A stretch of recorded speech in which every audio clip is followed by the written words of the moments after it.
So this is your week 1 field setup as a Play Flag Football site director. The very first thing you're going to do, on top of your field bin, you're going to find the week 1 practice site director instructions. Now what you'll do is you use this as your guide, and you'll go through and you'll initial everything as you do it. Okay? First thing on this list, it says to open up my binder and turn to the field map coding layout tab. So the first thing that I do when I arrive at the field is I'm going to set up my field so that if people show up, they'll know where to go. Okay? I'm going to turn to that tab in my binder. I'm going to look exactly at how those fields are supposed to be laid out, and I'm going to place my field signs where they're indicated to be placed on the map. So pretty straightforward there. When I do that, I'm going to go ahead, come back, I'm going to initial that on my sheet. Okay? Second thing that I'm going to do, I'm going to set up my tent if I have one. Okay? If I am on turf, I'm going to use bungees, and I'm going to bungee it to something firm, right? Whether it's a fence or a gate, something that's got some weight to it. Okay, I'm going to bungee it to that. If I'm on grass, I'm going to go ahead and spike it into the ground. Okay. Once that's done, I'm going to come back. I'm going to initial that off. I'm going to find my league issue sheet, which is going to be here in my field bin. I'm going to take it out, and I'm going to place it facing the parents. Okay. So if they have issues, they can go ahead and fill out that league issue sheet. Okay. I'm going to take out my first practice day fact, and I'm going to go ahead and place it on the table. I'm going to read it first. I'm going to place it on the table facing the parents, and I'm going to tape it to the table so it stays. Okay. That'll help you to understand most of the frequently asked questions that we're going to have on day 1. All right. You're also going to take your practice schedule, which is in your binder, and you're going to tape that to the table as well, also facing the parents. Okay.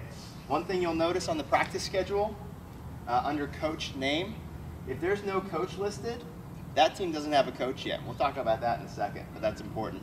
You're going to have to note those times, and you're going to have to be aware of teams that don't have coaches out there. Okay. Again, those are steps 4 and 5. So step 4, we're going to initial. Step 5, we're going to initial. Okay.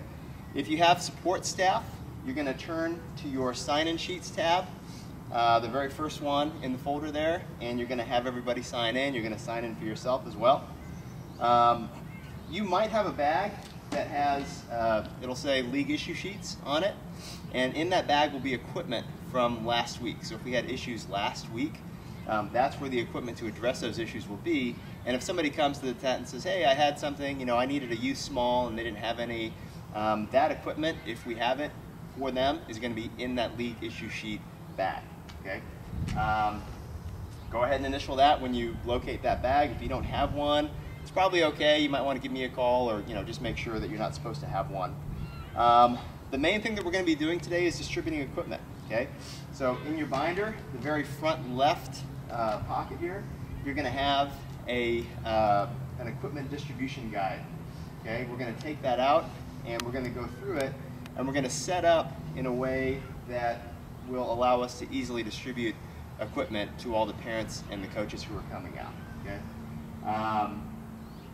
So we're going to set up our bins in a way where it makes sense. We're going to go from smallest size to largest size. We're going to set them up in a little bit from the back of the tent. All right.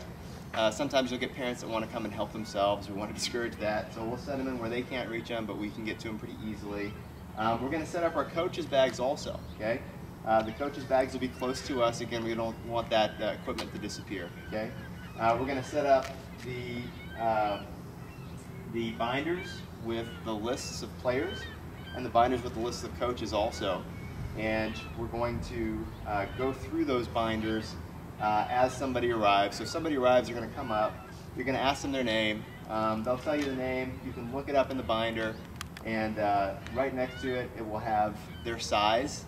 So you'll know the size that they ordered. You can give them that, and you can also tell them what field they're on and what time they're supposed to be practicing. That information is in the binder also. Check them off once they receive their equipment, and that's pretty much it. If it already says received next to their name, it means they've already gotten their equipment. Some parents don't understand that they don't need to check in every week. So if it says received, confirm with them that they've gotten their equipment, and let them know they don't need to check in. They can just go to their field and practice. Coaches equipment distribution. very similar. So coach comes up, says he needs his equipment. We're going to go ahead and look them up. Same process. Now these are organized by division and then by team name. So that's kind of the key to looking those up. And same deal. If it says received next to their name, let them know that we got something that indicates that they've already received their equipment.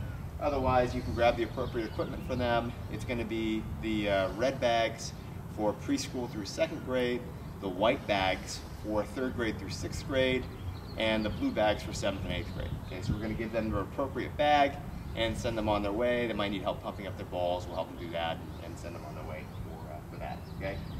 Once you're set up for equipment distribution, go ahead and initial that. Okay.